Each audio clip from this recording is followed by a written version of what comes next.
Hello सांग मैंने नमस्कार मुड़िया बो लवली वेलकम कर मो यूट्यूब चैनल को सांग मैंने आपण मैंने सब केमती अच्छे मतलब निहाती कमेंट करें मु तो बहुत भल रही आ खुशी बची सका सब कम सारिकी मैंने जलखिया पतर खियाखुई कर सारापर एवं आसिक देखो पानी पूरवाई जेहतु घर पानी सरी जाइला ना आउ लाइन भी अपडाउन होना तो केतबे लाइन पलैज तार भी कौन ठीक ठिकाना ना तो से भाविली तो किसी कम आज ना ना रोषेईवास कम कि भी ना से भाविली कि आओ जाऊँ पानी फाणी पूरेदेवी तापर आराम से घरे बसबि ये आसीगली पानी पूरवाई सब खुशी माँ को भी खुआखुई करदेती से घरे बसई देती आमपटे पानी फाणी पुरोची तो सांग मैंने पानी पूरे सारापर खुशी आप आसते घर को आसला गोटे एत बड़ गोटे माछ नहीं आसिले आसिक कहले कि भात रोषे कर सका कहीकि गले कि आ तुम आज भात भात कि रांधबनी पखाड़ अच्छी आ पखाड़ खाईदे कि गोटे भजा फजा करी तो मुझे खुशी होती जाओ आज रोषेईवास किसी करार ना कि मत तो मो स्वामी फसईदे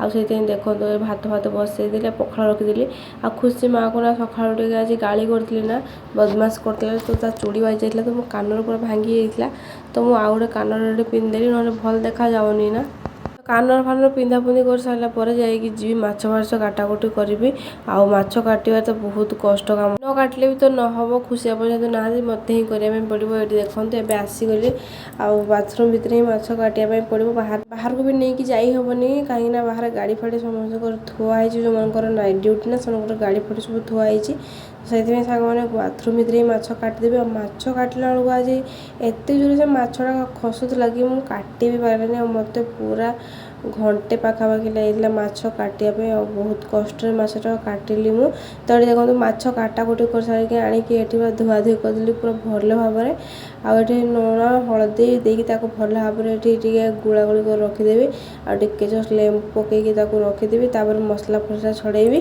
भितर भी लुण आ हलदी माछ भितर पशि जाइए ना मसला छड़े भितर आसिक रोषेईवास करनेबी सांग मैंने सेपटे मोर माछ भजा चली एपटे देखो घर को भाया अवस्था है जेहेतु मो माँ आसला ना तो किसी गंथा फंथा काढ़ा होता तो से रखिदेवी मो माँ जेहेतु पलैगला गोटा घरे मैंने बाहर रही ना अलिया हूँ घर गोटे घर को तो आप जानते खाली तो असना होगा रोचे तो ये जाऊँ खट पे से रखिदेवी सब रोषे कम भी चली एपटे घर कम भी मोर चली चेष्टा करुच्ची घरटा को पूरा टे साइज कर भल भाव रखी हेले तो हो पारू ही ना गोटे आड़े साइज कला बेलू आ गोटे आड़े पुणी छाने मैंने रोचे ये भी सब एक्सट्रा जिनस सांग मैंने अच्छी तो सब गुड़ाक खट भितर ही अच्छी भाग्य तो भल जे खटटा से आनीलु ना एत बड़क जमर भी मानते जिनस गुड़ाक रखापी जगह ही हो ना बहुत गुड़ा कपड़ा हो ना सांग मैंने छोट गड्रेजटार भी तो कम जमार भी दौनी तो से जहाँ खटटा आसला बोले तो भल रखा ना तो कईटी कौ जिन रखाई तार कौन हिसाब नहीं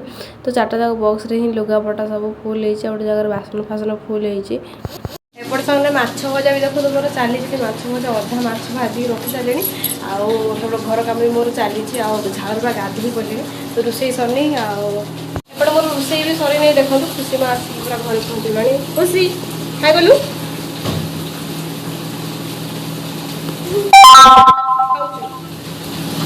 चल जल्दी रोषे साजा खुशी माँ को खुआर अच्छे घर भी आहरी मैंने बाथरूम सफा कर बाथरूम साफ लगे बाथरूम जो काटी तब रोषे कर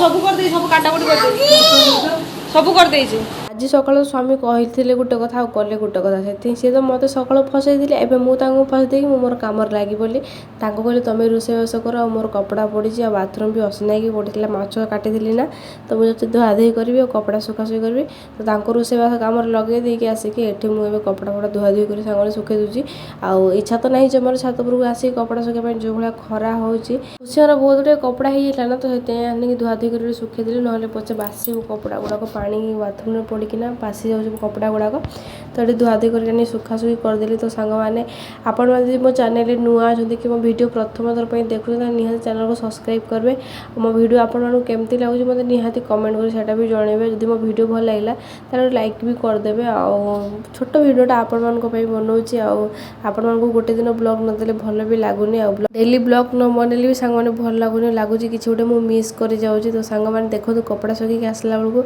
ये पूरा खुशी आबार तरकारी रेडी कर देती देखो केते सुंदर तरकारी नाल नाल तरकारी रांधि बढ़िया टेस्ट भी लगुला ମୋତେ ଟିକେ ଚାଖିବା ପାଇଁ ଥିଲେ ସିଏ ବି ଟିକେ ଚାଖିଲେ ଏଠି। ଆଉ ଆଜି ନା ତରକାରୀଟା ଟିକେ ନୂଆ ପ୍ରକାର ରନ୍ଧା ହେଇଛି, କାହିଁକିନା ଆଜି ଲେମ୍ବୁ ଖଟା ଦେଇକି କରାଯାଇଛି। ଆଉ ଆଗରୁ ତ ଆମ୍ବୁଲ ନହେଲେ ତେନ୍ତୁଳି ଦିଆହେଉଥିଲା, ଆଜି ଲେମ୍ବୁ ପକେଇ ଖୁସି ହେବାର ଆଣିଛନ୍ତି। ଆଉ ବହୁତ ଟେଷ୍ଟି ଲାଗିଲା ସତରେ ସାଙ୍ଗମାନେ।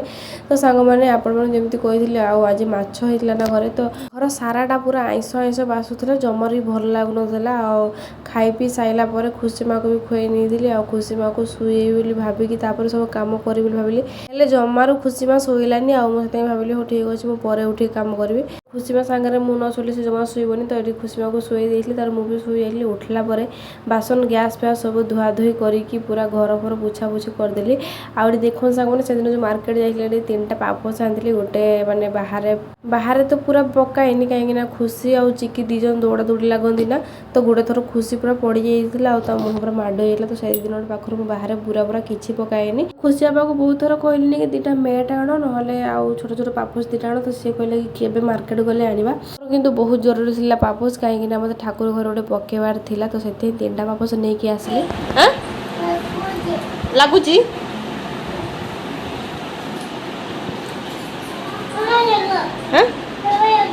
ଏବେ ଲଗେଇବି, ଆସ। ତ ସାଙ୍ଗମାନେ ଘରର ସବୁ କାମ ସାରିଲା ପରେ ଆଉ ଥରେ ଦେଖନ୍ତୁ ମୋର କାମ ଷ୍ଟାର୍ଟ ହେଇଗଲା। ମୁଁ ଭାବିଥିଲି ଆଜି କିଛି ରୋଷେଇବାସ ରାତିରେ ହେବ ହିଁ ନାହିଁ, କାହିଁକିନା ମାଛ ତରକାରୀ ତ ଅଛି, ଆଉ ଖାଲି ଯାହା ଭାତ ବସେଇବି ଆଉ ରୁଟି ଫୁଟି ଟିକେ ଖୁସି ପାଇଁ କରିବି ବୋଲି ଭାବିଥିଲି ଏଇଆ।